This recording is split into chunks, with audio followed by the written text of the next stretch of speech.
ಕಥೆಯ ಆರಂಭದಲ್ಲಿ ನಮಗೆ ರೋಡ್ ಮೇಲೆ ಹೋಗ್ತಿರೋ 2 ಬಸ್ಗಳನ್ನು ತೋರಿಸ್ತಾರೆ. ಆ ಬಸ್ ತುಂಬೆಲ್ಲ ಬರೀ ಕಾಲೇಜ್ ಹುಡುಗಿಯರೇ ಇರ್ತಾರೆ. ಅವರೆಲ್ಲ ತಮ್ಮ ಕ್ಲಾಸ್ಗೆ ಅಂತ ಹೊರಟಿರ್ತಾರೆ. ಅವರಲ್ಲೇ ಒಬ್ಳು ನಮ್ಮ ಕಥೆಯ ಮೇನ್ ಹೀರೋಯಿನ್ ಮಿತ್ಸುಕೋ. ಅವಳು ನೋಡಕ್ಕೆ ಸಖತ್ ಕ್ಯೂಟ್ ಆಗಿರ್ತಾರೆ. ಅವಳು ತನ್ನ ನೋಟ್ಬುಕ್ ನಲ್ಲಿ ಏನೋ ಬರೀತಾ ಕೂತಿರ್ತಾಳೆ. ಆಗ ಅವಳು ಫ್ರೆಂಡ್ಸ್ ಕಾಲೆಳೆಯೋಕೆ ಶುರು ಮಾಡ್ತಾರೆ. ಯಾವಾಗ್ಲೂ ಯಾಕೆ ಹೀಗೆ ಬರೀತಾ ಇರ್ತೀಯಾ? ಈ ತರ ನೋಟ್ಸ್ ಮಾಡೋದ್ರಿಂದ ನಿನ್ಗೇನ್ ಸಿಗುತ್ತೆ? ಇಲ್ಲಿ ನೋಡು, ಎಲ್ರೂ ಹೆಂಗೆ ಎಂಜಾಯ್ ಮಾಡ್ತಿದ್ದಾರೆ, ನೀನು ಸ್ವಲ್ಪ ಚಿಲ್ ಮಾಡಬಾರ್ದಾ? ಹೀಗೆ ಹೇಳ್ತಾ ಅವಳು ಫ್ರೆಂಡ್ ಆ ನೋಟ್ಬುಕ್ ಅನ್ನು ಕಿತ್ಕೊಳ್ತಾಳೆ ಮತ್ತು ಆ ಗ್ಯಾಪ್ ನಲ್ಲಿ ಅವಳ ಪೆನ್ ಕೆಳಗೆ ಬಿದ್ದು ಹೋಗುತ್ತೆ. ಇನ್ನು ನಮ್ಮ ಹೀರೋಯಿನ್ ಆ ಪೆನ್ ಎತ್ಕೊಳ್ಳೋಣ ಅಂತ ಯಾವಾಗ ಕೆಳಗೆ ಬಾಗ್ತಾಳೋ ಅದೇ ಟೈಮ್ಗೆ ಯಾವುದೋ ಒಂದು ಅದೃಶ್ಯ ವಸ್ತು ಸಖತ್ ಸ್ಪೀಡ್ ಆಗಿ ಗಾಳಿಯಲ್ಲಿ ಬರುತ್ತೆ ಮತ್ತು ಆ ಹುಡುಗಿಯರ ಜೊತೆಗೆ ಆ 2 ಬಸ್ಗಳನ್ನ ಮಧ್ಯಕ್ಕೆ ಕಟ್ ಮಾಡಿ ಹಾಕಿಬಿಡುತ್ತೆ. ಇದರ ಕಾರಣದಿಂದಾಗಿ ಅಲ್ಲಿದ್ದ ಎಲ್ಲಾ ಹುಡುಗಿಯರು 2 ಭಾಗವಾಗಿ ಕತ್ತರಿಸಿ ಸತ್ತು ಹೋಗ್ತಾರೆ. ಇತ್ತ ಮಿತ್ಸುಕೋ ಯಾವಾಗ ಮೇಲೆ ಎದ್ದು ನೋಡ್ತಾಳೋ ಅವಳಿಗೆ ಜನ್ಮದಲ್ಲೇ ಆಗದಷ್ಟು ದೊಡ್ಡ ಶಾಕ್ ಆಗುತ್ತೆ. ಅಯ್ಯೋ ದೇವ್ರೆ, ಇದೇನಾಯ್ತು? ಈ ಭಯಾನಕ ಸೀನ್ ನೋಡಿ ಅವಳು ಸಖತ್ ಹೆದರ್ ಬಿಡ್ತಾಳೆ ಮತ್ತು ಬಸ್ನಿಂದ ಇಳಿದು ಪ್ರಾಣ ಉಳಿಸ್ಕೋಬೇಕು ಅಂತ ಓಡೋಕೆ ಸ್ಟಾರ್ಟ್ ಮಾಡ್ತಾಳೆ. ಇಲ್ಲಿ ನಮಗೆ ಎಂಪೊಂದು ತಿಳಿಯುತ್ತೆ ಅಂದ್ರೆ ಇವರೆಲ್ಲರನ್ನೂ ಕತ್ತರಿಸಿದ ಆ ಡೇಂಜರಸ್ ವಸ್ತು ಬೇರೇನೂ ಅಲ್ಲ, ಅದು ಕಣ್ಣಿಗೆ ಕಾಣಿಸದ ಗಾಳಿಯೇ ಆಗಿತ್ತು. ಆ ರಕ್ಕಸ ಗಾಳಿ ಈಗ ನಮ್ಮ ಮಿತ್ಸುಕೋ ಹಿಂದೆನೇ ಬಿದ್ದು ಬಿಡುತ್ತೆ. ಇದನ್ನು ನೋಡಿ ಅವಳು ಜೋರಾಗಿ ಕಿರ್ಚಾಡ್ತಾ ಸಖತ್ ಫಾಸ್ಟ್ ಆಗಿ ಓಡ್ತಾ ಇರ್ತಾಳೆ. ಹಾಗೆ ಓಡುವಾಗ ಅವಳಿಗೆ ಮುಂದೆ 4 ಜನ ಹುಡುಗಿಯರು ಕಾಣಿಸ್ತಾರೆ. ಅವಳು ಅವರಿಗೆ ಕೆಳಗ್ಬಾಗಿ ಅಂತ ಕೂಗಿ ಹೇಳ್ತಾಳೆ. ಆದ್ರೆ ಅಷ್ಟರಲ್ಲೇ ಸಖತ್ ಲೇಟ್ ಆಗಿ ಬಿಟ್ಟಿರುತ್ತೆ. ಆ ಗಾಳಿ ಅವರನ್ನೂ ಕೂಡ ಮಧ್ಯಕ್ಕೆ ಕತ್ತರಿಸಿ ಮುಂದೆ ಹೋಗುತ್ತೆ. ಆದ್ರೆ ಅವರಲ್ಲಿ ಮಿತ್ಸುಕೋ ಹೇಗೋ ಕಷ್ಟಪಟ್ಟು ಒಬ್ಬಳು ಹುಡುಗಿಯನ್ನ ಬದುಕಿಸ್ತಾಳೆ. ಅಷ್ಟರಲ್ಲೇ ಇವರಿಗೆ ಮುಂದೆ ಸೈಕ್ಲಿಂಗ್ ಮಾಡ್ಕೊಂಡು ಹೋಗ್ತಿರೋ ಕೆಲವು ಹುಡುಗಿಯರು ಕಾಣಿಸ್ತಾರೆ. ಅವರನ್ನು ಉಳಿಸೋಣ ಅಂತ ಇವರು ಟ್ರೈ ಮಾಡ್ತಾರೆ. ಆದ್ರೆ ಆ ಅದೃಶ್ಯ ಗಾಳಿ ಅವರ ಜೊತೆಯೂ ಅದೇ ಕ್ರೂರ ಆಟ ಆಡುತ್ತೆ. ಮತ್ತೆ ಇದೇ ಟೈಮ್ನಲ್ಲಿ ಆ ಹುಡುಗಿಯು ಸತ್ತು ಹೋಗ್ತಾಳೆ. ಯಾರನ್ನ ನಮ್ಮ ಹೀರೋಯಿನ್ ಕಷ್ಟಪಟ್ಟು ಆ ಗಾಳಿಯಿಂದ ಉರಿಸಿದ್ಲೋ ಅವಳು. ಈಗ ಮಿತ್ಸುಕೋಗೆ ತಲೆ ಕೆಟ್ಟು ಹೋಗುತ್ತೆ. ವಿಪರೀತ ಹೆದರಿ ಇತ್ತ ಅಂತ ಓಡೋಕೆ ಶುರು ಮಾಡ್ತಾಳೆ. ಮುಂದೆ ನಾವು ನೋಡ್ತೀವಿ, ಮಿತ್ಸುಕೋ ಒಂದು ನದಿಯ ಹತ್ತಿರ ಹೋದಾಗ ಅವಳಿಗೆ ಮತ್ತೊಂದು ಶಾಕ್ ಆಯ್ತಿರುತ್ತೆ. ಯಾಕಂದ್ರೆ ಆ ನದಿಯಲ್ಲೂ ಮೊದಲೇ ತುಂಬಾ ಡೆಡ್ ಬಾಡಿಗಳು ಬಿದ್ದಿರುತ್ತೆ. ಯಾರನ್ನೆಲ್ಲ ಆ ಗಾಳಿ ಕತ್ತರಿಸಿ ಹಾಕಿತ್ತೋ ಅವರ ಬಾಡಿಗಳೇ ಅವು. ಅಲ್ಲಿಂದ ಅವಳು ಹೇಗೋ ಒಂದು ಡೆಡ್ ಬಾಡಿಯ ಬಟ್ಟೆಗಳನ್ನು ತಗೊಂಡು ಡ್ರೆಸ್ ಚೇಂಜ್ ಮಾಡ್ಕೊಳ್ತಾಳೆ. ಮುಂದಿನ ಸೀನ್ನಲ್ಲಿ ಮಿತ್ಸುಕೋ ನಡೀತಾ ಒಂದು ಶಾಲೆಗೆ ಬಂದು ತಲುಪ್ತಾಳೆ. ಅಲ್ಲಿ ಇನ್ನೂ ತುಂಬಾ ಜನ ಕಾಲೇಜ್ ಹುಡುಗಿಯರು ಇರ್ತಾರೆ. ಆದ್ರೆ ಅವರ ಯೂನಿಫಾರ್ಮ್ ಮಿತ್ಸುಕೋ ಯೂನಿಫಾರ್ಮ್ಗಿಂತ ಪೂರ್ತಿ ಡಿಫ್ರೆಂಟ್ ಆಗಿರುತ್ತೆ. ಅಂದ್ರೆ ಇದರ ಅರ್ಥ ಅವಳು ಆ ಶಾಲೆಯ ಸ್ಟೂಡೆಂಟ್ ಆಗಿರಲೇ ಇಲ್ಲ. ಅಷ್ಟರಲ್ಲೇ ಒಂದು ಹುಡುಗಿ ಮಿತ್ಸುಕೋ ಹತ್ತಿರ ಬಂದು ಹೇಗಿದ್ದೀಯಾ ನೀನು ಅಂತ ಕೇಳ್ತಾಳೆ. ನಿಜ ಹೇಳಬೇಕಂದ್ರೆ ಆ ಹುಡುಗಿ ಅವಳ ಬೆಸ್ಟ್ ಫ್ರೆಂಡ್ ಆಗಿರ್ತಾಳೆ. ಆದ್ರೆ ಮಿತ್ಸುಕೋ ಡೌಟ್ ಬಂದು ನೀನು ನಿಜವಾಗಿಯೂ ನನ್ನ ಬೆಸ್ಟ್ ಫ್ರೆಂಡಾ ಅಂತ ಕೇಳ್ತಾಳೆ. ಯಾಕಂದ್ರೆ ಅವಳಿಗೆ ತಲೆಯೇ ಕೆಲಸ ಮಾಡ್ತಿರಲ್ಲ, ತನ್ನ ಜೊತೆ ಏನಾಗ್ತಿದೆ ಅಂತಾನೆ ಅರ್ಥ ಆಗ್ತಿರಲ್ಲ. ಅವಳು ಕಂಪ್ಲೀಟ್ ಟೆನ್ಷನ್ ನಲ್ಲಿದ್ದಳು. ಇಲ್ಲಿ ನಮಗೆ ಮತ್ತೊಂದು ವಿಷಯ ಗೊತ್ತಾಗುತ್ತೆ. ಮಿತ್ಸುಕೋ ಮತ್ತು ಅವಳ ಬೆಸ್ಟ್ ಫ್ರೆಂಡ್ ಒಬ್ರನ್ನೊಬ್ರು ಸಖತ್ ಲವ್ ಮಾಡ್ತಿರ್ತಾರೆ ಅಂತ.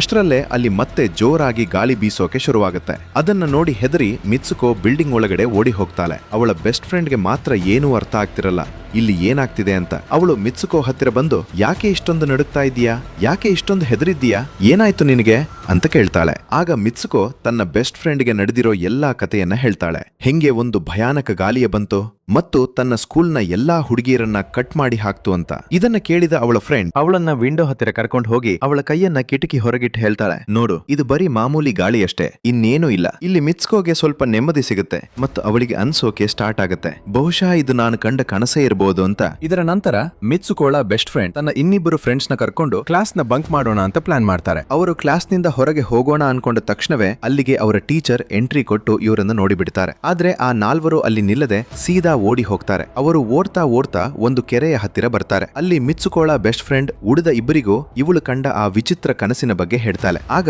ಅವರಲ್ಲಿ ಒಬ್ಬಳು ಹುಡುಗಿ ಒಂದು ಸಖತ್ ಲಾಜಿಕ್ ಹೇಳ್ತಾಳೆ, ಇದು ನಿಜವೂ ಇರಬಹುದು, ಹೆಂಗೆ ಮಿರರ್ ವರ್ಲ್ಡ್ ಇರುತ್ತೋ ಅಲ್ಲಿ ಈ ಪ್ರಪಂಚಕ್ಕೆ ಪೂರ್ತಿ ಉಲ್ಟಾ ಆಗಿ ಎಲ್ಲವೂ ನಡೀತಿರುತ್ತೆ. ಹೀಗೆ ಹೇಳ್ತಾ ಅವಳು ಆ ಕೆರೆ ಒಳಗಡೆ ಒಂದು ಕಲ್ಲು ಎಸೆದು ಹೇಳ್ತಾಳೆ, ನೋಡು, ನಾನು ಇಲ್ಲಿ ಕಲ್ಲು ಎಸೆದಿದ್ದೀನಿ, ಆದ್ರೆ ಬಹುಶಃ ಆ ಇನ್ನೊಂದು ಪ್ರಪಂಚದಲ್ಲಿ ನಾನು ಹಾಗೆ ಮಾಡದೇ ಇರಬಹುದು. ಅಷ್ಟರಲ್ಲೇ ಇದ್ದಕ್ಕಿದ್ದಂತೆ ಆ ಕೆರೆಯೊಳಗಿಂದ ಒಂದು ದೊಡ್ಡ ಮೊಸಳೆ ಹೊರಗೆ ಬರುತ್ತೆ ಮತ್ತು ಆ ಲಾಜಿಕ್ ಹೇಳಿದ ಹುಡುಗಿಯನ್ನೇ ಸೀದಾ ತಿಂದು ಹಾಕಿಬಿಡುತ್ತೆ.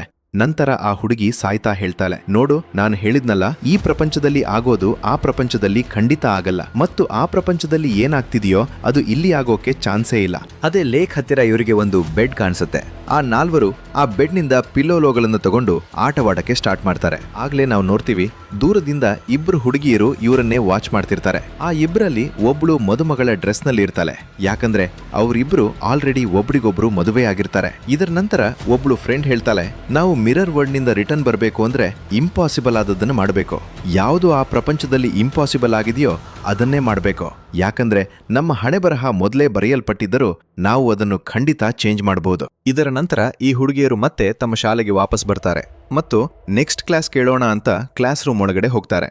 ಆಗಲೇ ಮಿತ್ಸುಕೋ ನೋಡ್ತಾಳೆ, ಅವಳ ಹತ್ತಿರ ಒಂದು ಪಿಲ್ಲೋ ಬಿದ್ದಿರುತ್ತೆ. ಈಗ ಅವಳು ಆ ಪಿಲ್ಲೋವನ್ನ ಎತ್ಕೊಳ್ಳೋಣ ಅಂತ ಕೆಳಗೆ ಬಾಗ್ತಾಳೆ. ಅವಳು ಕೆಳಗೆ ಬಾಗಿದ ತಕ್ಷಣವೇ ಬಾಸ್ ಅಲ್ಲಿ ನೋಡಿ ದಾರುಣ ಸೀನ್.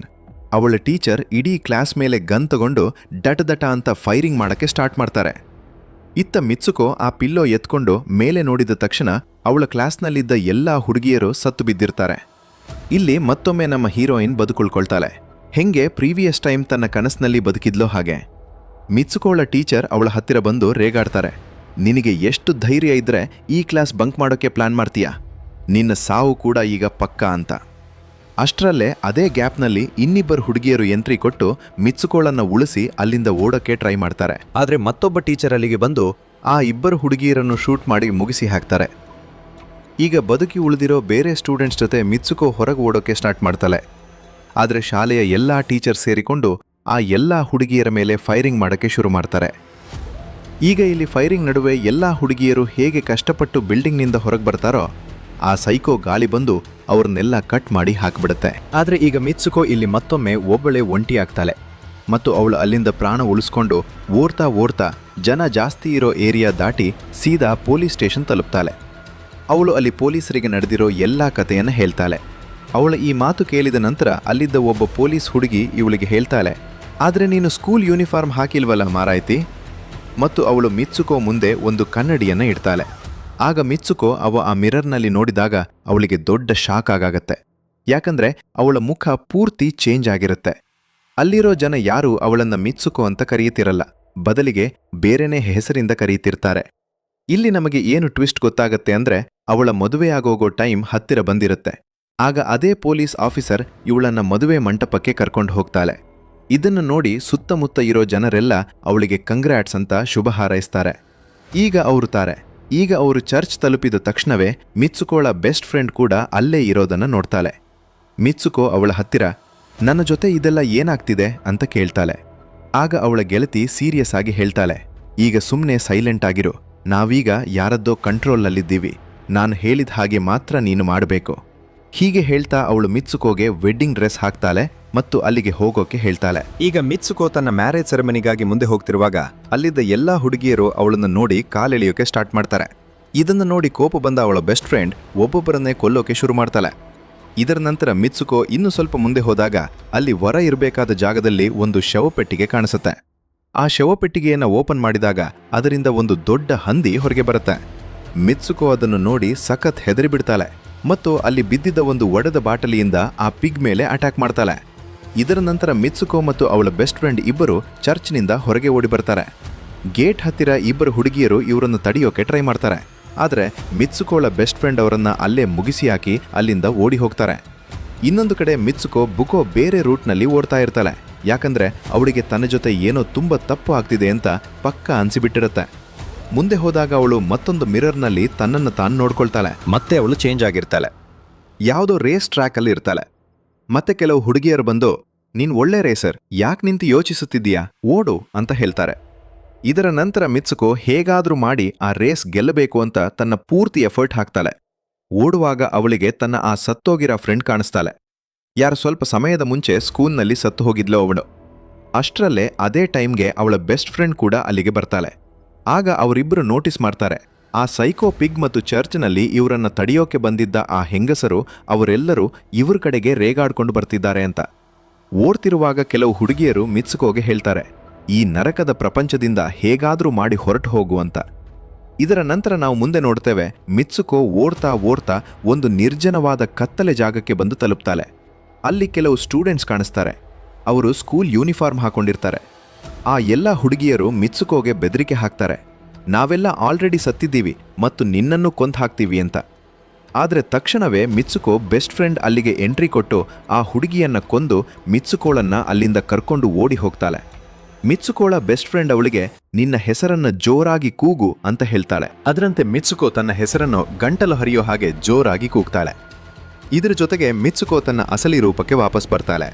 ಅವಳ ಬೆಸ್ಟ್ ಫ್ರೆಂಡ್ ತನ್ನ ಕೈಯನ್ನು ತೋರಿಸಿ ಹೇಳ್ತಾಳೆ, ಪ್ಲೀಸ್ ನನ್ನ ಕೈಯಲ್ಲಿರೋ ಈ ವೈರನ್ನು ಹೊರಗೆ ಎಳೆದು ಬಿಡೋ, ಇದರಿಂದ ನಾನು ಈ ಮಾಯಾವಿ ಪ್ರಪಂಚದಿಂದ ಹೊರಗೆ ಹೋಗ್ಬೋದು ಅಂತ.